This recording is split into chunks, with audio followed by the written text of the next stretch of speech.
ॐ विश्वं दर्पणदृश्यमाननगरी तुल्यन्निजान्तर्गतं पश्यन्नात्मनि मायया बहिरिवोद्भूतं यथा निद्रया यस्साक्षात् कुरुते प्रबोधसमये स्वात्मानमेवाद्वयं तस्मै श्रीगुरुमूर्तये नमः इदं श्रीदक्षिणामूर्तये बीजस्यान्तरिवाङ्कुरो जगदिदं प्राङ्निर्विकल्पं पुनः मायाकल्पितदेशकालकलना वैचित्रचित्रीकृतं मायावीव विजृम्भयत्यपि महायोगी वयस्वेच्छया तस्मै श्रीगुरुमूर्तये नमः इदं श्रीदक्षिणामूर्तये तस्मै श्रीगुरुमूर्तये नमः इदं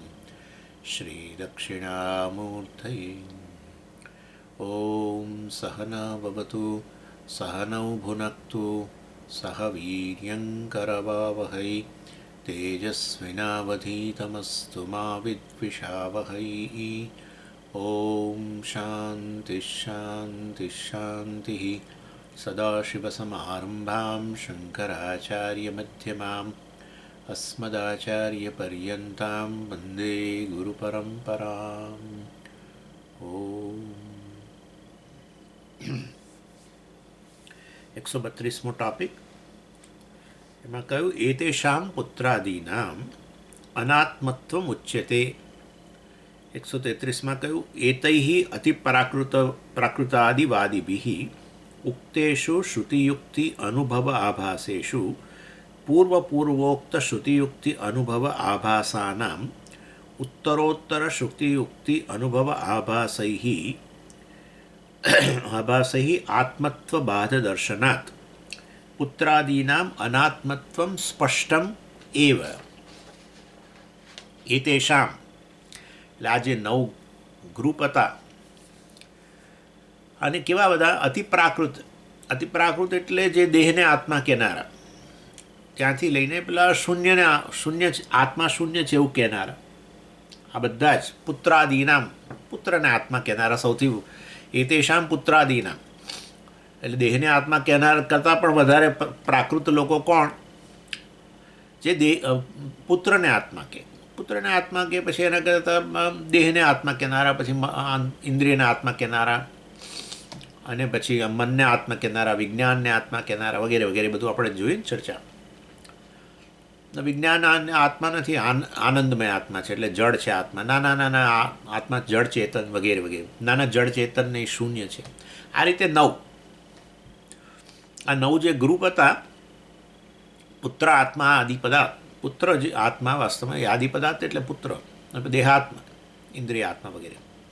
અનાત્મત્વમ ઉચ્યતે એતેષામ પુત્રાદીનામ અનાત્મત્વમ ઉચ્યતે. એ બધા અનાત્મા છે. અર્થાત અનાત્મા એટલે જે જ્ઞાનનો વિષય છે, અનુભવનો વિષય છે, બસ. અને ત્યાંથી લઈને છેક શૂન્ય સુધી આવ્યા, શૂન્ય આત્મા છે ત્યાં સુધી. એટલે એ શૂન્ય અનુભવનો જ વિષય થયો ને. શૂન્ય અનુભવનું શૂન્ય છે એવું, બધું શૂન્ય છે એવું કોણ કહેનારો તો છે જ.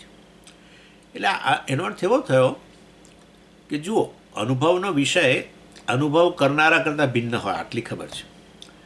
તો હવે શૂન્ય જો અનુભવનો વિષય હોય, સર્વ અભાવ અનુભવનો વિષય હોય, તો અનુભવનો કરનારો એના કરતાં વિલક્ષણ હોવો જોઈએ કે ના હોવો જોઈએ? અનુભવનો વિષય કરતાં અનુભવ કરનારો વિલક્ષણ, અથવા અનુભવ કરનારા કરતાં અનુભવનો વિષય વિલક્ષણ, જે કહો તે.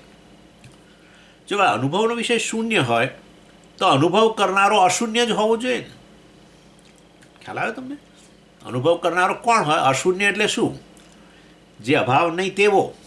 હા, એટલે ભાવાત્મક હોવો જોઈએ, ભાવરૂપ હોવો જોઈએ, અસ્તિત્વરૂપ હોવો જોઈએ. પેલો તો અભાવ, નાસ્તિ.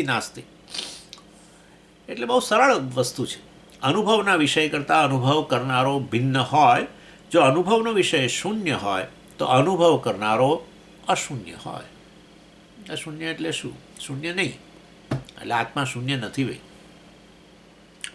એનીવે આ બધા અનાત્મત્વમ ઉચ્યતે.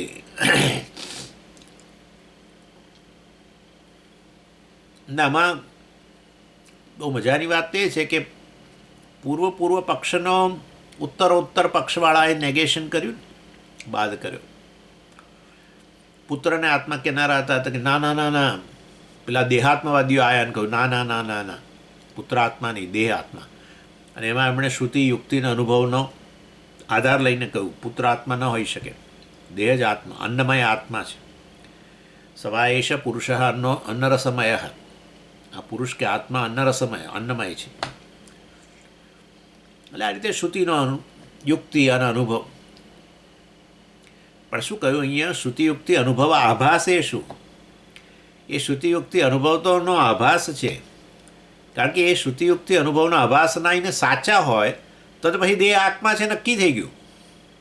પણ દેહ આત્મા નથી, માટે એના માટે થઈને એ લોકોએ દેહને આત્મા પુરવાર કરવા માટે ને પુત્રને અનાત્મા પુરવાર કરવા માટે જે કંઈ શ્રુતિયુક્તિ અનુભવ આપ્યા એ તો આભાસ જ છે. કારણ કે એ શ્રુતિયુક્તિ અનુભવ જો ખરેખર સાચા હોય તો પછી તો દેહ જ આત્મા છે નક્કી થઈ ગયું. એટલે કે આત્મા દેહ છે નક્કી થઈ ગયું. પણ એવું નથી, માટે આભાસ. એટલે પછી દેહને પછી પેલા પ્રાણાત્મવાદીઓ, પ્રાણ એટલે ઇન્દ્રિયો અને પ્રાણ બંને, મુખ્ય પ્રાણને ગૌણ પ્રાણ, ઇન્દ્રિયોને ગૌણ પ્રાણ કહેવાય. કારણ કે એમનું અસ્તિત્વ આ પ્રાણને આભારી છે. પ્રાણ ન હોય તો ટકે નહીં. એ તો આપણે બધી જગ્યાએ વાર્તાના રૂપમાં આવી ગયું પ્રાણનું જ્યેષ્ઠત્વ ને શ્રેષ્ઠત્વ ને બધારણ્યક ઉપનિષદમાં, છાંદોગ્યમાં ને બધા લાગે ઐતરેયમાં. નાના નાના દેહ આત્મા નથી, પ્રાણ આત્મા છે. કેવી રીતે? સવાએશ ના અન્યોંતરાત્મા પ્રાણમય. બોલો, દેહ, તમે દેહને આત્મા કહો, સવાએશ પુરુષ અન્નરસમય. ના ના ના, પણ આગળ જુઓ, અન્યોંતરાત્મા, અન્ય, અન્નમયથી અન્ય, અંતર, દેહની અંદર રહેલો એ આત્મા છે. એ આભાસ જ, શ્રુતિનો આભાસ, શ્રુતિ નહીં. કારણ કે ખરેખર એવું હોય તો આત્મા પ્રાણ જ થઈ ગયો. એટલે આ રીતે એકબીજાનો નિષેધ કરતા ગયા, પૂર્વનો નિષેધ. મનોમય આવે, પછી અન્યોંતરાત્મા મનોમય, પછી અન્યોંતરાત્મા વિજ્ઞાનમય, અન્યોંતરાત્મા આનંદમય, એમ ચાલ્યું ને બધું. આનંદમય એટલે કારણ શરીર, એટલે કે જડ, અજ્ઞાન, જ્ઞાન સ્વરૂપ નહીં, આત્મા જડ, અજ્ઞાન. ના ના ના ના ના ના, એ તો જડ ચેતન, ભાટ મીમાંસકો. ના ના ના ના ના ના, શૂન્ય, વગેરે વગેરે. બૌદ્ધો. એટલે આ રીતે શ્રુતિ યુક્તિ અને અનુભવનો આભાસ, સાચા અર્થમાં પ્રમાણની, શ્રુતિ પ્રમાણ, આ બધા ત્રણેય પ્રમાણ જે છે, શ્રુતિ પ્રમાણ કે યુક્તિ પ્રમાણ કે અનુભવ આ પ્રમાણથી પૂર્વનો નિષેધ કરતા ગયા, પણ આભાસ જ છે. અને એ રીતે એતૈ અતિપ્રાકૃતવાદીભી, આ 9 પ્રાકૃતવાદીઓ, અતિપ્રાકૃતવાદીભીથી શરૂ કરીને આ શૂન્યવાદીઓ સુધી બધાએ અતિપ્રાકૃત એટલે પુત્રને આત્મા કહેનારા, ત્યાંથી લઈને આભાસ એ શું. અને એ ઉત્તરોત્તર શ્રુતિયુક્તિ અનુભાવાસહી આત્મત્વ બાદ દર્શનાર્થ. એટલે પૂર્વમાં જેણે આત્મા કહ્યો એને પછીના વાળા કહ્યું ના ના, એ આત્મા નહીં, અમે કહીએ છીએ આ આત્મા છે. પુત્રાદિનામ અનાત્મત્વમ સ્પષ્ટ એ બાદ દર્શનાર્થ. બાદ એટલે નેગેશન છે જ નહીં એવું નહીં. પુત્ર છે, પુત્ર આત્મા નહીં. દેહ નથી એવું ક્યાં કહીએ છીએ આપણે? દેહ આત્મા નહીં, મિથ્યા. જે આત્મા ન હોય મિથ્યા, આત્મા હોય સત્ય. એક જ છે આત્મા, જે સર્વનો અનુભવ કરનારો છે. શૂન્ય હોય તો શૂન્ય. તમે કહો જડ ચેતન તો જડ ચેતન. તમે કહો તો જડ. આત્મા જડ છે એવું કોણે કહ્યું? આત્મા અજ્ઞાન છે એવું કોણે કહ્યું? અરે તો અનુભવ છે મારો, બસ પતી ગયો. જે અનુભવનો વિષય, એના કરતાં અનુભવ કરનારો જુદો. જો આ અનુભવનો વિષય જડ હોય તો અનુભવ કરનારો જે છે અમે એને આત્મા કહીએ. બસ એ ચેતન જ છે. ઇન શોર્ટ, એટલે આ રીતે આ બધા અનાત્મા, પુત્ર, દેહ, પ્રાણ, ઇન્દ્રિયો મતલબ મન, પછી વિજ્ઞાનમાં એટલે અહંકાર વગેરે, અને આ રીતે અજ્ઞાન બધું બાદ દર્શનાર્થ, એટલે એને મિથ્યા એ આપણે એને સમજવું જોઈએ સ્પષ્ટમેવ. આના પરથી ખ્યાલ આવી જાય છે કે આ વસ્તુ બહુ બહુ સ્પષ્ટ છે કે આ બધું આ બધા અનાત્મા છે, વસ્તુ સ્પષ્ટ છે, અનાત્મત્વમ સ્પષ્ટ.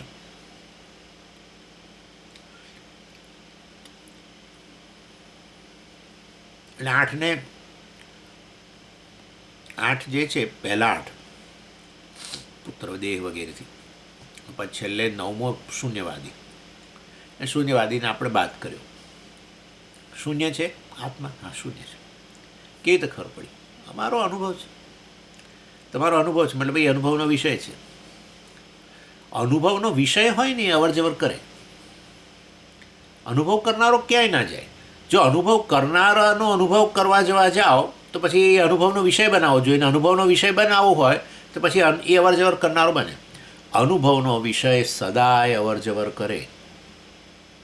અનુભવ જ વૃત્તિરૂપ છે. ગઈકાલ વાત થઈ ગઈ. અને કોઈ ભગવાને મંતકરણ બનાવ્યું છે જે એવું કે વૃત્તિ ક્ષણથી વધારે ટકે જ નહીં. જે વસ્તુનો અનુભવ કરો, અનાત્માનો અનુભવ કરો, એ અવર જવર જ કરે. જે અવર જવર કરે એ અનુભવનો વિષય, જે અવર જવર કરે એ અનાત્મા, જે અવર જવર કરે એ જડ. અનુભવ કરનારો ન જાય, જાય જ નહીં. એ અનુભવ કરનારો જતો રહે તો પછી આ બધા અનુભવના વિષયો જાય છે, આવે છે, બદલાય છે, એવું કહેનારો જ કોઈ ના રહે. એ કહેનારો તો રહેવો જ જોઈએ સદાય. એનાથી વિલક્ષણ જ હોવો જોઈએ. માટે તમે જે કોઈ આવે એ તો આત્મા છે જ નહીં.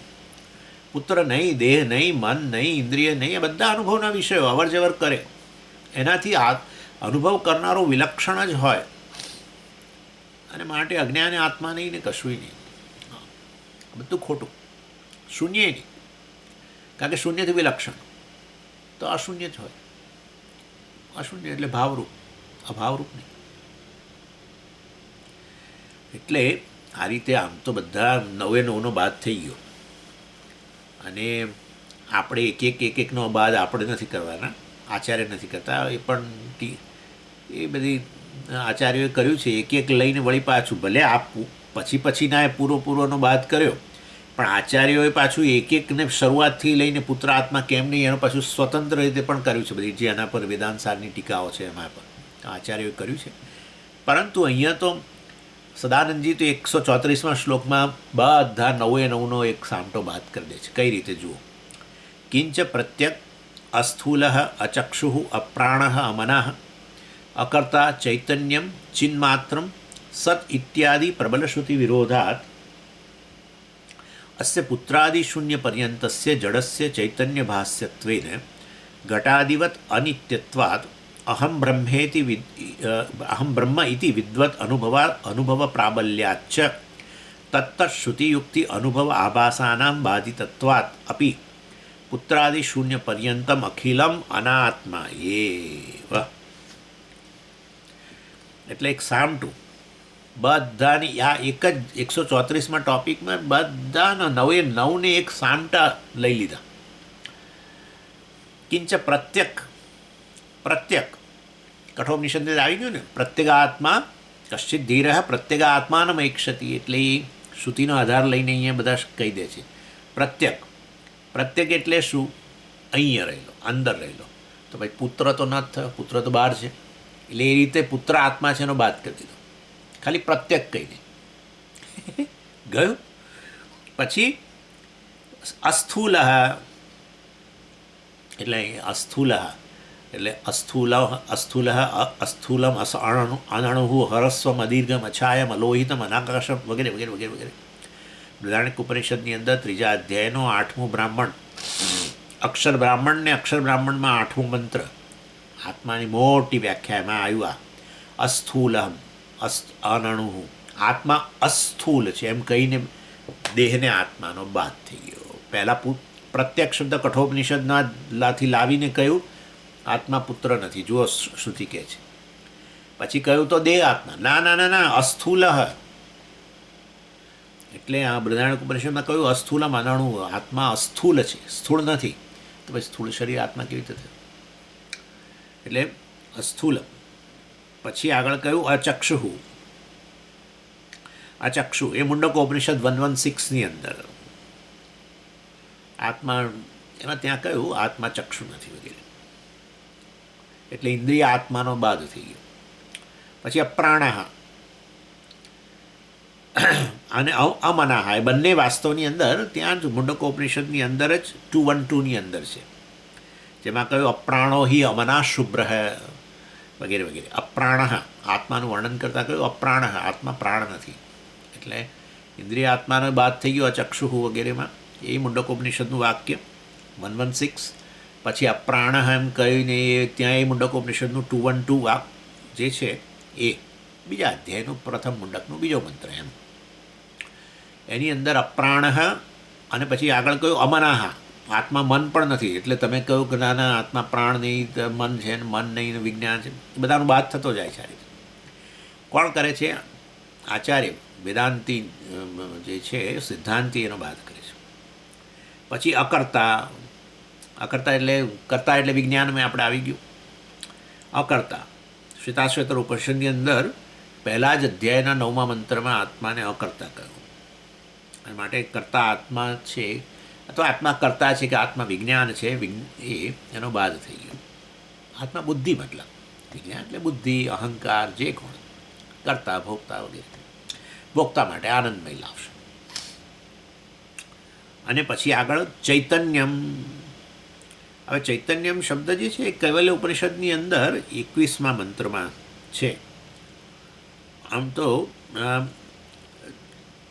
ખરેખર આ ચૈતન્ય શબ્દ નથી, પરંતુ ચિત્ત શબ્દ છે. ચિત્ત સદાહમ, ચિત્ત સત અહમ, એટલે ચિત્ત એટલે ચૈતન્ય. એ રીતે ચૈતન્ય શબ્દ માટે કૈવલ્ય ઉપનિષદમાં પછી આ 21મા મંત્રમાં જાઓ તો ત્યાં જુઓ કે હા અહીંયા તો છે નહીં, સ્વામીજી તો બોલ્યા પણ ચિત્ત શબ્દ છે. ચિત્તનો અર્થ છે ચૈતન્ય.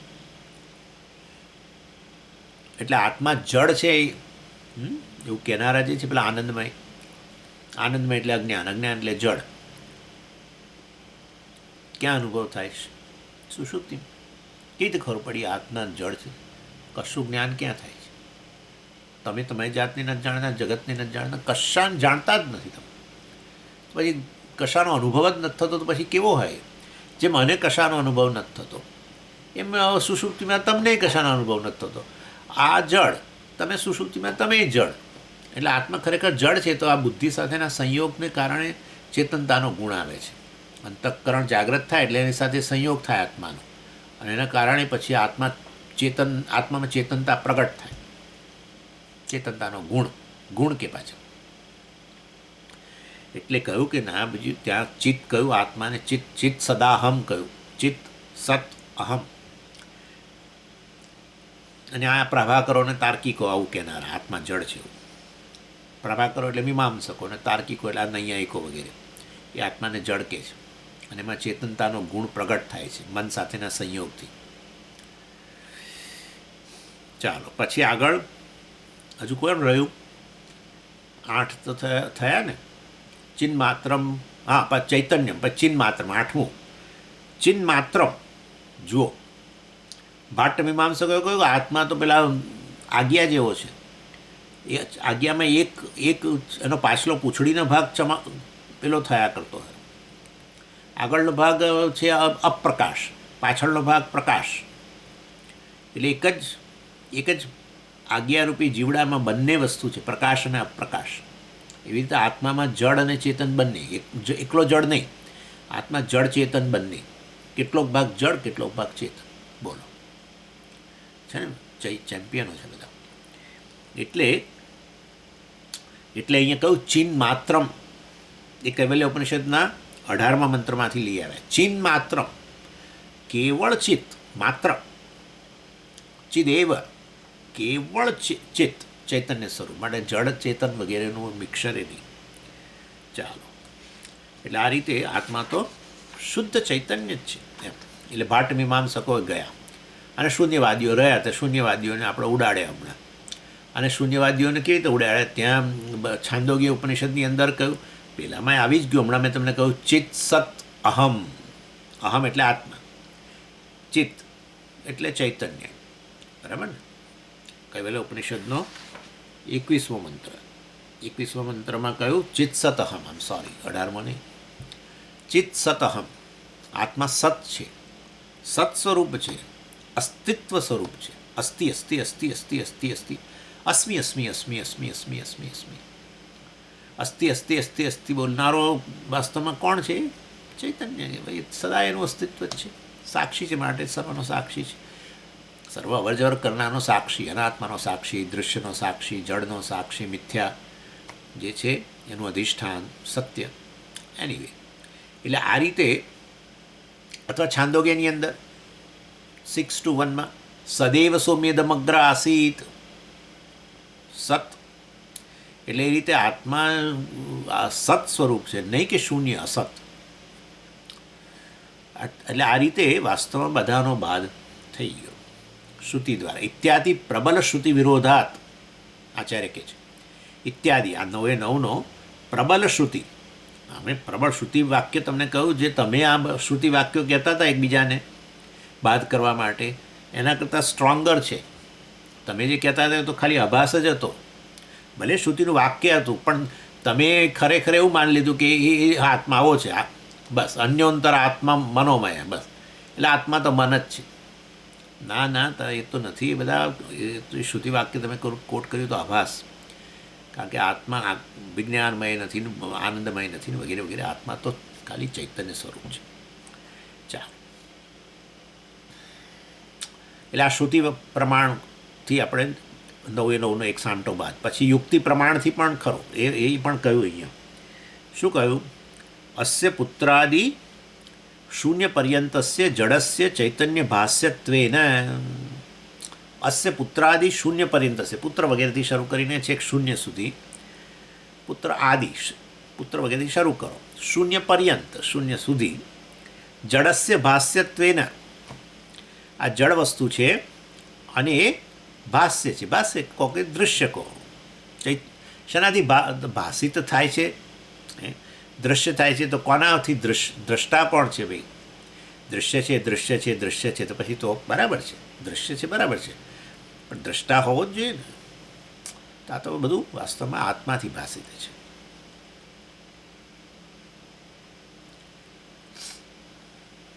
ચૈતન્ય ભાષ્યત્વેને આમે પંચમહાભૂતોમાંથી સૂક્ષ્મ હોય કે સ્થૂળ હોય, અંતઃકરણને આત્મા કહો કે તમે બુદ્ધિને આત્મા કહો. અજ્ઞાન તો જાણે મલિન સત્વ ત્રિગુણાત્મિક જ છે, બરાબર છે. અને 3 ગુણોમાંથી આવેલા કાર્ય જે છે પંચમહાભૂતો, સૂક્ષ્મ અને આગળ સ્થૂળ વગેરે, આ પુત્ર દેહ વગેરે સ્થૂળ, એ બધું સૂક્ષ્મ સ્થૂળ બધું. અને એનું કારણ એવું આ પેલું ત્રિગુણાત્મક અજ્ઞાન. આ બધી વસ્તુઓ જડ છે. ચૈતન્ય ભાષ્યત્વેન ઘટાધિવત અનિત્યત્વાદ. અને માટે ઘડા વગેરેની જેમ એ વસ્તુ જડ છે ને અનિત્ય છે. મેં કહ્યું ને હમણાં, અનિત્ય એટલે આ ગણવાનું, સતત બદલાવું એક, અને અવર જવર કરવી બીજું, બસ. એટલે એ રીતે શ્રુતિ, યુક્તિ અને છેવટે અનુભવ પ્રમાણ. એટલે એ વાત કરે છે. જુઓ, અહમ બ્રહ્મ ઇતિ વિદ્વદ અનુભવ પ્રાબલ્યાચ. અહમ બ્રહ્મ, હું બ્રહ્મ છું, એ પ્રકારનું જ્ઞાન. વિદ્વત અનુભવ, આપણને અનુભવ તો છે, પણ જ્ઞાન ના હોય તો હું અહમ બ્રહ્મ બોલવાના જ નથી. સુષુપ્તિમાં અરે આમે અહમ બ્રહ્મ તો આપણે જાગ્રતમાં જ્ઞાન થાય છે, એટલે અનુભવ થાય છે. અહમ તમે કહો તેથી એનો અર્થ કંઈક હંમેશા શરીર વગેરે નથી હોતું. અહમ તો બદલાયા કરતો હોય છે, અને એમાં ક્યારેક ક્યારેક ભૂલમાં અહમનો નિર્દેશ બ્રહ્મ માટે કરી દેતા હોય છે. હું સૂઈ ગયો હતો, હવે હું જાગું છું, બરાબર? મારી વાત કરું, હું સૂઈ ગયો હતો અને હવે હું જાગું છું, બરાબર? હું સૂઈ ગયો તો એ અહંકાર, બરાબર? હું જાગું છું અત્યારે, એ અહંકાર. પણ હું સૂઈ ગયો તો એ જ હું જાગું છું, મતલબ તો એ કોણ? એ અહમ કોણ? અહંકાર નહીં. અહંકાર નહીં તો વાસ્તવમાં કેવળ ચૈતન્ય, જે બંને અવસ્થા, અહંકારની બંને અવસ્થાનો સાક્ષી છે. એટલે અહમ બ્રહ્મ ઇતિ વિદ્વત અનુભવાચ, આવું અપરોક્ષ જ્ઞાન અનુભવ. તો સુષુપ્તિમાં જુઓ, સુષુપ્તિમાં અહમ તો છે જ, અહમ વૃત્તિની પણ તોય અહમ છે. એટલે એનો અર્થ એવો થયો, બે અહમ થઈ ગયા. સમજી, બે અહમ છે કેવી રીતે ખબર પડે? તો એક અહમ બીજા અહમનો વિષય બને, તો એ વિષય જ છે, વિષય જ છે. તો તમે એને અહમ માની લીધો સાચો. અહંકાર વિષય જ છે, જડ જ છે, અવર જવર કરનારો જ છે ને અહંકાર. તો લય પામી ગયો અત્યારે સુષુપ્તિમાં. જાગ્રતમાં હોય છે, સ્વપ્નમાંય હોય છે, પણ બદલાય છે, બદલાયા કરે છે. એ બદલાય છે એ તમને ખબર છે. શ્રોતા હતો ને હવે આ છું, ને હવે છે છું, ફલાણો છું, પહેલાં જાગતો હતો, હવે તો સપને હું જોઉં છું, વગેરે વગેરે. મતલબ જાગો ત્યારે કહો કે મેં સપને જોયું, હવે હું જાગું છું, એવી રીતે કહો. સતત બદલાય જ છે. અને એટલે વાસ્તવની અંદર ખરેખર તો આ અહમ બ્રહ્મ ઇતિ વિદ્વત અનુભવ પ્રાબર, આપણો અનુભવ છે, પરંતુ આપણને જ્ઞાન નથી. અહંકારને આત્મા કહી દઈએ, અહંકારનો અધ્યારોપ થાય આત્મા ઉપર, અને અહંકારને આત્મા કહે. જેમ સર્પનો રજ્જુ પર અધ્યારોપ થઈ ગયો ને હવે પછી કોઈ આ સાપ છે, એના જેવું. રજ્જુ સાપ રૂપે દેખાય છે એવું નથી કહેતા, એ જ્ઞાન છે. એવી રીતે હું વાસ્તવમાં જાગ્રત કાળે જાગ્રત પુરુષ તરીકે વ્યવહાર કરું છું, ખાલી એક મારા પરનો વેશ જ છે. આ તો મિથ્યા વેશ છે. કારણ કે હવે વેશ કયો વેશ પહેર્યો છે? પૂર્ણ અંતઃકરણ જે પૂર્ણ જાગ્રત છે એ, દેટ્સ ઇટ. પૂર્ણ જાગ્રત અંતઃકરણ દ્વારા પછી વાસ્તવમાં જાગ્રત પુરુષ બનીને એ વેશ પહેરીને, અહંકારનો વેશ પહેરીને પૂર્ણ જાગ્રત પુરુષ, એમાં અહંકાર પૂર્ણ જાગ્રત એવું કહો. અર્થાત અંતઃકરણ પૂર્ણ જાગ્રત છે, પૂરેપૂરું જાગ્રત. પૂર્ણ જાગ્રત જેવા અહંકાર પૂરેપૂરું જાગ્રત, અને એ ચૈતન્ય પૂરેપૂરા જાગ્રત મનનો વેશ પહેરીને પછી વિશ્વ જાગ્રત પુરુષ, અને પછી બહાર જાય, વિષયોનો સંપર્ક કરે, એટલે ઇન્દ્રિયો દ્વારા પછી જાગ્રત જગતનો અનુભવ કરે. પછી બધું સમેટી લેલું, હવે બીજો વેશ પહેરે, પૂરેપૂરો જાગ્રત મન નહીં, હવે અર્ધ જાગ્રત મનનો વેશ પહેરે. અને પછી અંદર ને અંદર એ અર્ધ જાગ્રત અવસ્થામાં અંતઃકરણ જે છે એ અર્ધ જાગ્રત, એની એ બધી સ્મૃતિમાંથી આખું જગત રચાય, એનો અનુભવ કરે. બોલો, સ્વપ્ન પુરુષ તરીકે, તે તેજસ તરીકે. અને અંતઃકરણ લય પામી ગયું, અહંકાર લય પામી, કોઈ વેશ નથી પહેર્યો. તો એ પાછો હું બેઠો, અહંકાર સમજી લય પામી ગયું, કશું જ મને ખબર નથી, ના તમે અભાવનો અનુભવ કરે. એટલે એ સાચો અહમ. કોઈ વેશ પહેર્યા વગરનો હોય એ જ સાચો હોય ને. વેશ પહેરેલો તો સાચો ક્યાંથી હોય? વેશ પહેરનારો સાચો. વેશ બદલાયા કરે ને, એ જે વેશ પહેરે એ જ એને સાચો માનો તો ગરબડ થઈ જાય ને. પેલા આપણા મૂવી સ્ટારો બધા જાત જાતના કેવા વેશ પહેરીને બધું કામ કરતા હોય, પણ આપણે કેમ થોડું સાચું માનીએ? એની અંદર રહેલો એમ કે પેલો એની અંદર રહેલો. કેટલાક જણા તો આમાં આંખથી જ ઓળખી જાય, ખાલી આંખો બતાવે. પેલા ફિલ્મી મેગેઝિનો આવે ને એમાં ખાલી આંખો બતાવે, અભિનેત્રીની આંખો બતાવે. બોલો કઈ અભિનેત્રી છે, લોકો કહી આપે તમને, એટલા એક્સપર્ટ હોય છે. ખાલી આંખ બતાવે. વર્ષો પહેલાંની વાત કરું છું, હવે તો શું હશે ખબર નથી મને. બધા ફિલ્મી ચોપાનિયાઓ બધા હતા, એની અંદર આ બધું બતાવે. ક્વિઝ આવી. બોલો, વેશ પહેરનારો કોણ? વેશની અંદર પૂરેપૂરો છવાયેલો વેશ પુરુષ. જાગ્રત પુરુષમાં કોણ છવાયેલું છે? વેશ તો મિથ્યા છે, વેશનું સ્વતંત્ર અસ્તિત્વ જ નથી. એ અહંકાર હોય કે બીજી વૃત્તિઓ હોય, પૂર્ણ જાગ્રત અવસ્થા છે ને, એટલે પૂરેપૂરું મન જાગ્રત છે. પૂરેપૂરું જાગ્રત હોય ત્યારે બહારના દુનિયાનો સંપર્ક, અર્ધ જાગ્રતમાં અંદરની દુનિયાનો સંપર્ક. વેશ જુદા જુદા પહેરે, વેશ કાઢી નાખીને. અને હવે આ જે છે આ સુતેલાનો અનુભવ કરે, એ અહમ જતો નથી. એને સાક્ષી કહેવાય, તુરીય કહેવાય. અહમ બ્રહ્મ ઇતિ વિદ્વત અનુભવ પ્રાબલ્યાત, એટલે આ વિદ્વત અનુભવ પ્રબળ છે, અને માટે શ્રુતિ, યુક્તિ અને આ વિદ્વત અનુભવ. એટલે આ રીતે 9 એક સામટો બાદ તત્ત શ્રુતિયુક્તિ અનુભવ આભાસાનામ બાધિતત્વાત. માટે તમે બધાએ જે શ્રુતિયુક્તિ અનુભવ કયો એકબીજાને બાદ કરવા માટે, એ તો ખાલી આભાસ જ હતું. આભાસાનામ બાધિતત્વાત, એનો બાદ કરી દીધો. અમે તમને સાચા શ્રુતિયુક્તિના અનુભવ પ્રમાણથી તમને સિદ્ધ કરીને બતાવ્યું આત્મા કેવળ ચૈતન્ય સ્વરૂપ છે. એ આત્માને અવસ્થાઓના સંદર્ભની અંદર સાક્ષી કહેવાય, કારણ કે એ બદલાતો નથી અને એના વગર એકે અનુભવ શક્ય નથી. એ પૂરેપૂરો અનુભવની અંદર છવાઈ ગયેલો છે. અનુભવમાં તમે તપાસ કરો તો એનાથી એને કંઈ નીકળતું નથી, બરાબર ને? એ પ્રકારનો વાસ્તવની અંદર આ આત્મા જે છે એ તુરીય કે સાક્ષી છે. એટલે એ રીતે તત્ત શ્રુતિયુક્તિ અનુભવ આભાસાનમ બાધિતત્વાત અપી પુત્રાદિ શૂન્ય પર્યંતમ અખિલમ અનાત્મા એવ. ચાલો, પતી ગયો. હવે આગળ 135. અતઃ તદ્ભાસકમ નિત્યશુદ્ધ બુદ્ધ મુક્ત સત્ય સ્વભાવમ પ્રત્યક ચૈતન્યમ એવ આત્મવસ્તુ ઇતિ વેદાંત વિદ્વત અનુભવ. જુઓ શું કહે છે. એટલે હવે આ પત્યું, આ ચેપ્ટર પૂરું થાય છે. હવે કયું ચેપ્ટર? જીવ સૃષ્ટિ, અધ્યારોપ. એ પણ બરાબર ને, ત્રીજા પ્રકારનો અધ્યારોપ. હમણાં પાછો અધ્યારોપ યાદ કરાવો. એનીવે, એટલે અહીંયા હવે આ કન્ક્લુઝન. અતઃ, તેથી, તસ્માત, ધેરફોર, એમ. તત્તદ્ભાસકમ એટલે આ જે આ 9 જણાઓએ તો ખરી મિસ્ટેક કરી. આત્મા અનાત્માને આત્મા કહીને પાછા એના માટે શ્રુતિયુક્તિ અનુભવની વાતો કરતા હતા.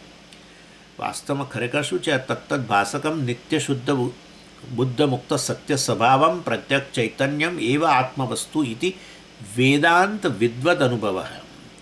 એટલે સાચી વસ્તુ શું છે? વેદાંત વિદ્વત અનુભવ.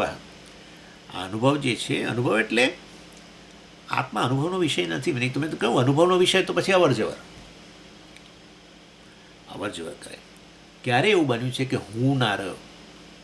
આ સમયજી હમણાં કહ્યું તમને, સુષુપ્તિમાં હું ના રહ્યો. એ તો અહમવૃત્તિ, એ તો અનાત્મા છે. એ તો અનાત્મા છે. હું ના રહ્યો એવું કદી નહીં બને.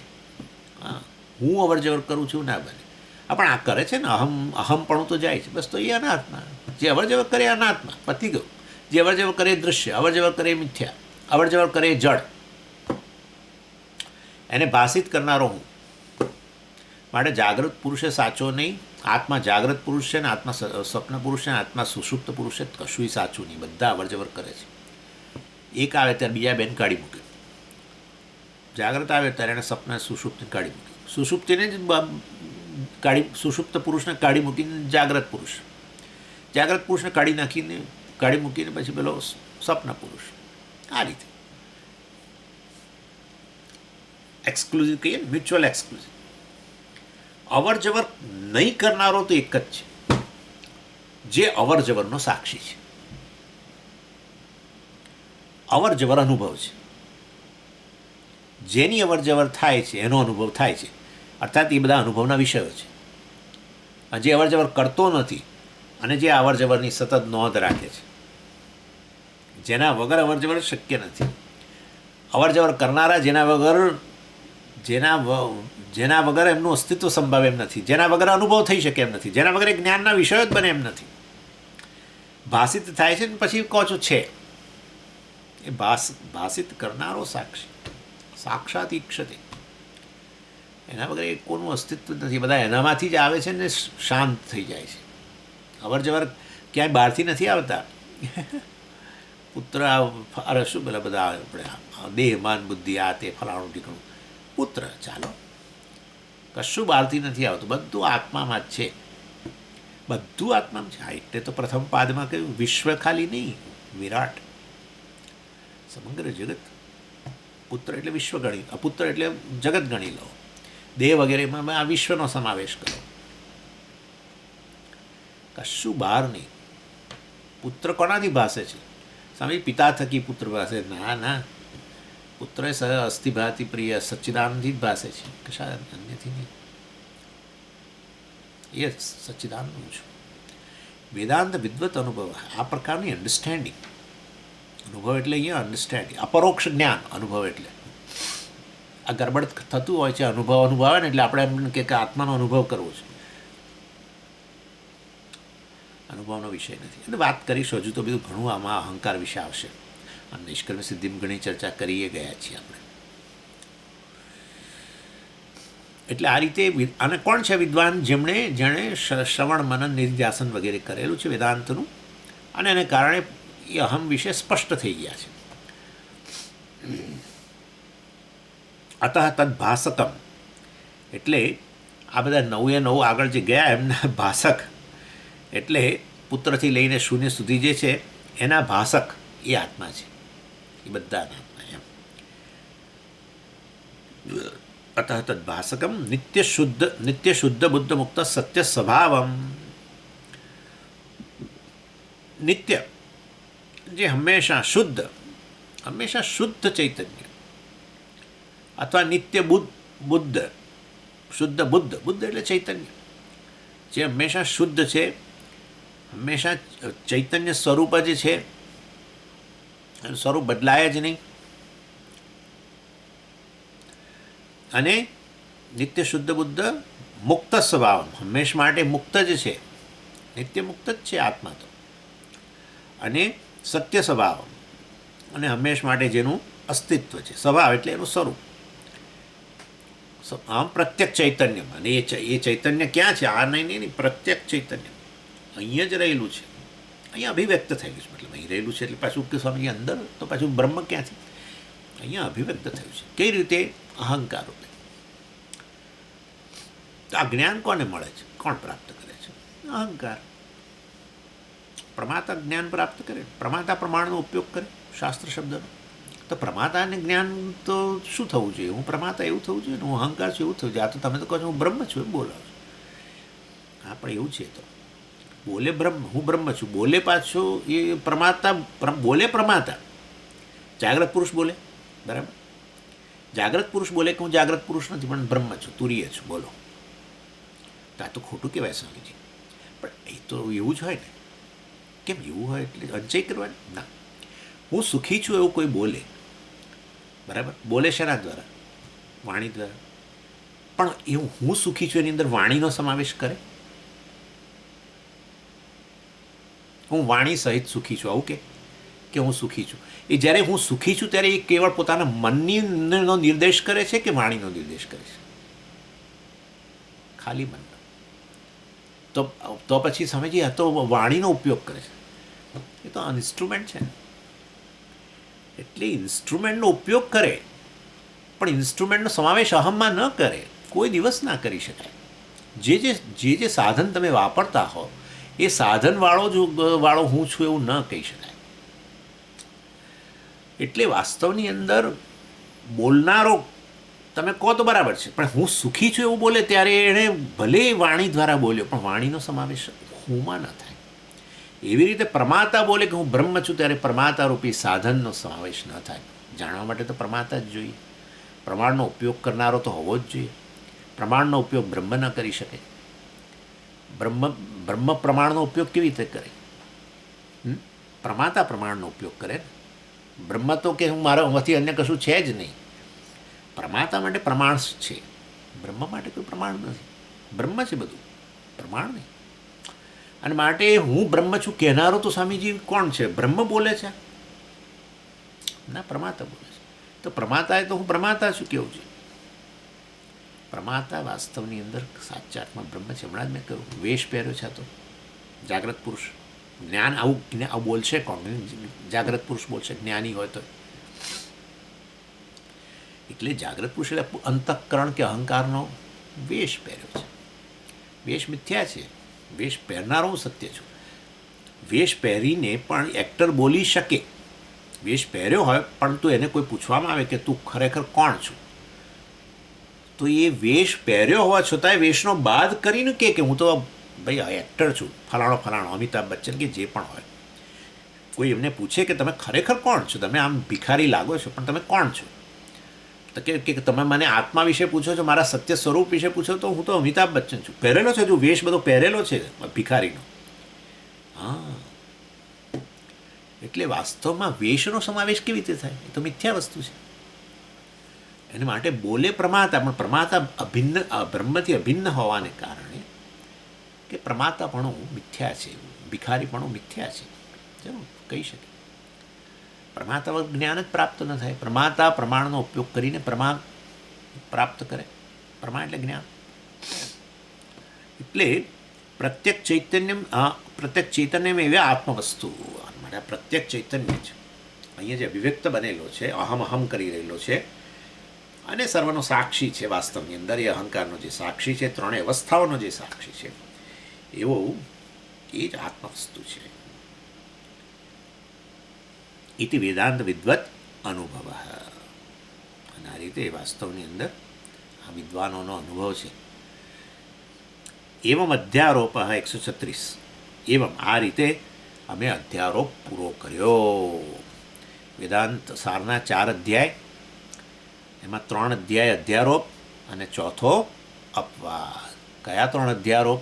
પહેલા અધ્યાયમાં પહેલો અધ્યારોપ, બીજા અધ્યાયમાં બીજો અધ્યારોપ, ત્રીજા અધ્યાયમાં ત્રીજો અધ્યારોપ. પહેલો કયો અધ્યારોપ? 50 વાર તો મેં કહ્યું જ છે, લગભગ ઓછામાં ઓછા 50 વાર, પણ પાછું 51 વાર. ચાલો, પહેલો અધ્યારોપ અનાદિ અધ્યારોપ, બ્રહ્મ અને સમષ્ટિ જ્ઞાન, બ્રહ્મ અને વ્યષ્ટિ જ્ઞાન.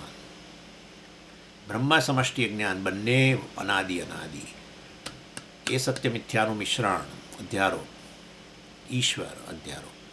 બ્રહ્મ વ્યષ્ટિ જ્ઞાન બંને અનાદિ, જીવ અનાદિ. એટલે પહેલો અધ્યારોપ. પછી બીજું પ્રકરણ આવ્યું, એની અંદર આવ્યું કે ઈશ્વરમાંથી સૃષ્ટિ આવ્યું. એ સમષ્ટિ અજ્ઞાન એટલે માયા. માયા એટલે બધું અવ્યક્તપણે પડેલું હતું. ફૂપ ફૂપ, આત્માની હાજરીમાં બધું ફૂપ ફૂપ બહાર આવ્યું, વ્યક્ત થયું.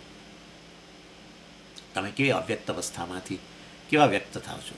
ઓહો હો, તમારું જ્ઞાન ને તમારા સંબંધો બધું ફૂપ ફૂપ ફૂપ. જેવા જાગો એટલે બધું આવે છે ને બહાર. એવું ક્યાંય કશે ગયું નહોતું, કંઈ ઉડીને કોઈ જગ્યાએ નહોતું જતું રહ્યું. અરે હું તો કહું છું, ભારત વિશેનું તમારું જ્ઞાન હોય ને તમે અમેરિકામાં બેઠા હોત તો એથી શું? બરાબર છે, બધું અહીંયા જ. એ ભારતમાં છૂટી જાય એવું ના હોય. અહીંયા જ અહીંયાથી જ વ્યક્ત થાય પાછો. એનીવે, એટલે આ રીતે પછી બાહ્ય જગતનો અનુભવ ને આ ને તે. ઇન શોર્ટ, એ તો પણ પહેલાં તો ઈશ્વર સૃષ્ટિ, માયામાંથી અવ્યક્તમાંથી બધું વ્યક્ત થયું. સૃષ્ટિ મિથ્યા. કેમ? કેવી રીતે મિથ્યા? ભાઈ સમષ્ટિ જ્ઞાન માયા મિથ્યા. તો આપણે પહેલાં જ કહ્યું, પહેલાં અધ્યારોપમાં તો કહ્યું બ્રહ્મ અને માયા, આ અનાદિ, આ સત્ય મિથ્યા. સત્ય મિથ્યાનું મિથુનીકરણ, સત્ય મિથ્યાનું મિશ્રણ, એને જ અધ્યારોપ કહેવાય. રજ્જુ સર્પનું મિશ્રણ, એને જ અધ્યારોપ કહેવાય. સત્ય મિથ્યાનું મિશ્રણ, એને જ સર્પનો અધ્યારોપ કહેવાય કે ના કહેવાય? બરાબર છે.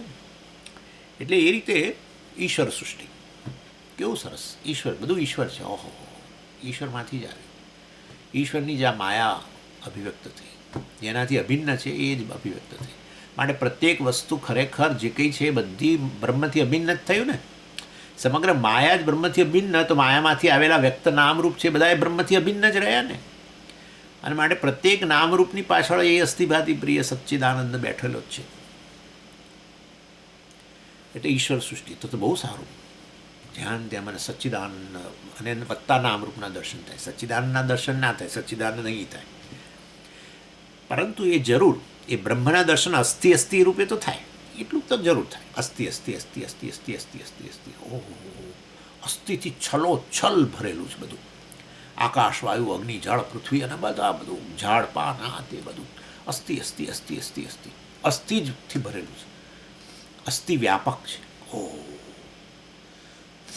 અસ્થિ, પણ આ અસ્થિ છે શું વસ્તુ સ્વામી? આ સત વસ્તુ છે શું? અસ્થિ અસ્થિ સત સત સત સત સત સત એ છે શું? ચિત ચિત ચિત ચિત ચિત ચિત. હે અસ્થિની સાથે શું જોડાય છે? ભાતી ભાતી ભાતી ભાતી ભાતી, ભાત નહીં ભાતી. હા, એટલે ખરેખર અસ્થિ અસ્થિ અસ્થિ અસ્થિ બોલનારો છે. એ બોલનારા વગર અસ્થિ નહીં આવે પાછું, ચૈતન્યથી ભાષિત. એટલે પાછું એ અસ્થિ કોણ છે એવો જો પ્રશ્ન કરો તો પછી મારે અહીંયા લઈ આવવું પડે, ચિત્ત પર લઈ આવવું પડે. ચિત્ત સત, સત ચિત્ત. તમે કહો છો અસ્થિના રૂપમાં સતના રૂપમાં બ્રહ્મ રહેલું છે, તો અમે તો બહાર દર્શન કરી શકીએ, તો જ્ઞાનનો વિષય થઈ ગયો. બ્રહ્મ તો જ્ઞાનનો વિષય થઈ ગયો. નાના બ્રહ્મા આત્મા છે ભાઈ. બ્રહ્મ જગતનું કારણ થઈ ગયું, સદબ્રહ્મ જગતનું કારણ થઈ ગયું. કેવી રીતે ખબર પડી? ભાઈ કારણ જે છે કાર્યમાં વ્યાપેલું હોય. આકાશ, વાયુ, અગ્નિ, જળ, પૃથ્વી, ઝાડ, પાન, પહાડો, નદીઓ, આ તે, અરે બહારની દુનિયા બધી, ચંદ્ર ને આ ને તે ને તારાઓ ને, અસ્થિ અસ્થિ અસ્થિ અસ્થિ અસ્થિ અસ્થિ અસ્થિ હો. એ અસ્થિ જ કારણ હોવું જોઈએ, કારણ કે એ જ બધામાં વ્યાપક છે, બધા જ નામરૂપમાં. એને બ્રહ્મ કહેવાય, સદબ્રહ્મ. હા, પણ એ અસ્થિ છે ક્યાં? આ સદબ્રહ્મ બહાર જ છે? ના ના ના ના, અસ્થિની જોડે જ રહેલું છે, એની સાથે જ જોડે જોડે જ જાય છે. એ ધ્યાનમાં લો. અસ્થિ કેવી રીતે કહેવાય? ભાતી ભાતી ભાતી ભાતી ભાતી. જે વસ્તુ છે સમજીએ, ભાસતી નથી પણ છે. ના, પણ એવું બને સ્વામીજી, વસ્તુ હોય પણ ભાસે નહીં. હા, ચોક્કસ, જરૂર, બહાર નથી ભાસતી. પણ તમે કહો કે છે, ભાસતી નથી પણ છે, તો બહાર નથી ભાસતી, તમારા મનમાં તો ભાસે છે, નહીં તો છે જ કેવી રીતે કહી શકશો? માટે અસ્થિ સાથે જોડાયેલી વસ્તુ, કોન્સ્ટન્ટ જોડાયેલી વસ્તુ, ભાતી ભાતી ભાતી ભાતી ભાસે છે, ભાસે છે, ભાસે છે, ભાસે છે, ભાસે છે, ભાસે છે, ભાસે છે, ભાસે છે, ભાસે છે, ભાસે છે, ભાસે છે, જે કેવું હોય. પણ એ કોણ ભાસે છે જે આટલું બધું વ્યાપક છે, જે છેના રૂપમાં છે અને ભાસે છે? ભાસવું વ્યાપક છે, તો એ કોણ છે? કોણ ભાસે ભાઈ? કોણ ભાસે? તમે જ નક્કી કરો. ચૈતન્યથી અન્ય કશું હોય જ ના શકે જે ભાસે. એવો પ્રકાશ છે જેનામાં પ્રકાશમાં બધું ભાસે છે. એ ચૈતન્ય જે પ્રકાશ છે, એ ચૈતન્ય આત્મા, અહમ. અહમ ચૈતન્ય છે. મેં નક્કી, આપણે વાત થઈ ગઈ છે. એટલે આ રીતે વાસ્તવની અંદર છેવટે આ ઈશ્વર સૃષ્ટિ તો ખરેખર બહુ અદ્ભુત છે. નામરૂપ સહિત ઈશ્વરના દર્શન કરો. નામરૂપનું આ રીતે મિથ્યાપણું જાણીને પેલા સચ્ચિદાનંદ કે અસ્થિભાતિના દર્શન કરો, બ્રહ્મના દર્શન કરો, અહમના દર્શન કરો. અહમ જ છે આ રૂપના. અસ્થિ અસ્થિ ત્યાં નહીં, અહીંયા જ એ ભાતી ભાતી સાથે જોડાયેલો છે. અને ભાતી એટલે ભાસવું તો ખરેખર તો આત્મા જ ભાસે છે. એના થકી તો અસ્થિ નક્કી થાય છે. વસ્તુ ભાસે છે માટે છે નક્કી થાય છે. ચાલો, એની વે, એટલે આત્મા જ ભાસે છે આ રીતે. બ્રહ્મ જે જગતનું કારણ છે એ આત્મા છે. એ આત્મા બ્રહ્મ છે જે કહો તે. માટે અહમ બ્રહ્માસ્મિ, આવો વિદવત અનુભવ એમ. ચાલો, પરંતુ આ ઈશ્વર સૃષ્ટિ હોય ત્યાં સુધી કોઈ તકલીફ નથી. અને પછી તકલીફ શરૂ થઈ. ત્રીજો અધ્યાય, જીવ સૃષ્ટિ. એ ઈશ્વર સૃષ્ટિ પર બીજી સૃષ્ટિ આપણે કરી. ઈશ્વર સૃષ્ટિ પર સૃષ્ટિ કરીએ ત્યાં નહીં, પાછી અહીંયા. અને એનું નામ છે રાગદ્વેષથી યુક્ત સૃષ્ટિ. કલર, કારણ કે ભગવાને જે સૃષ્ટિ કરી બધી આમ, એમાં કોઈ કલર નહોતો. કલર કરવો પડે. કલર કરીએ તો પછી ધ્યાન ખેંચાય આપણું. એટલે કલર કર્યો આપણે, લાલ, કાળો અને સફેદ. લાલ, કાળો અને સફેદ. લાલ એટલે રજોગુણ, કાળો એટલે તમોગુણ, ને સફેદ એટલે સત્વગુણ. આવી સૃષ્ટિ પર આપણે જે આપણી મલિન સત્વ ઉપાધિ દ્વારા રાગદ્વેષ, રજો રાગાત્મક વિદ્ધિ, મોહમેવ પ્રમાદ આલસ્ય મોહ વગેરે આ તે બધું આવ્યું હતું. ઇન શોર્ટ પછી આપણે સૃષ્ટિ પર અનેક પ્રકારે અધ્યારોપ કર્યો. એ ત્રીજો અધ્યાય જીવ સૃષ્ટિ, અને એ આપણે કારણ બન્યું. શેનું? સંસારનું કારણ બન્યું. અને હવે સંસારને દૂર કરવો હોય તો કયો અધ્યારોપ દૂર કરવો જોઈએ? ઈશ્વરે અધ્યારોપ છે, ઈશ્વરપણું, માયા થકી બ્રહ્મ પર બધા નામરૂપનો અધ્યારોપ ઈશ્વર, એટલે ઈશ્વરપણાનો અધ્યારોપ દૂર કરવાની જરૂર છે કે આ જીવસૃષ્ટિનો અધ્યારોપ દૂર કરવાની જરૂર છે? જીવસૃષ્ટિનો અધ્યારોપ દૂર કરો ભાઈ. અહીંયાથી બધું સ્પષ્ટ કરો, ખાલી કરો, ચોખ્ખું કરો. ચોખ્ખું ખાલી નહીં, ચોખ્ખું કરો. એટલે અસ્થિભાતી પ્રિયના દર્શન કરતા જશો કે ભાઈ એક જ આત્મા છે બધું, તો એનાથી બહાર કશું છે જ નહીં. ચાલો, અને એ તો હું જ, એટલે આ બધા મારા જ રૂપો છે, જેની હું નિંદા કરું છું, જેની હું ટીકા કરું છું, જેની ઈર્ષા કરું છું, કે જેની સાથે હરીફાઈ કરું છું, જેના પ્રત્યે ક્રોધ કરું છું. બધું મારા પ્રત્યે જ ક્રોધ છે વાસ્તવમાં તો. પણ આવું ખબર ન હોય ને જીવ સૃષ્ટિ, એટલે પછી આવો અધ્યારોપ, એના લીધે સંસાર ઉત્પન્ન થાય. અને માટે હવે અધ્યારોપનો બાદ કરો. ચોથો અધ્યાય અપવાદ. ઘડાનો અધ્યારોપ થયો હોય અથવા સર્પનો અધ્યારોપ થયો રજ્જુ પર, તો નિષેધ કરવો, વિવેક કરવો કે ભાઈ સર્પ સત્ય નથી, રજ્જુ સત્ય છે. ભલે સર્પનો અનુભવ થતો હોય પણ એ સત્ય નથી. અને આ રીતે અપવાદ સૃષ્ટિ શરૂ કરીશું. ચોથા અધ્યાયનું એ 137માં ટૉપિક વગેરે, અરે 137 નહીં, 138માં ટૉપિકથી એ વસ્તુ શરૂ કરીશું. એની હવે આવતી વખતે ચર્ચા કરીશું. ઓમ પૂર્ણમદ પૂર્ણમિદમ પૂર્ણાત પૂર્ણમુદચ્યતે પૂર્ણસ્ય પૂર્ણમાદાય પૂર્ણમેવાવશિષ્યતે. ઓમ શાંતિ શાંતિ શાંતિ. હરિ ઓમ શ્રી ગુરુભ્યો નમઃ. હરિ ઓમ.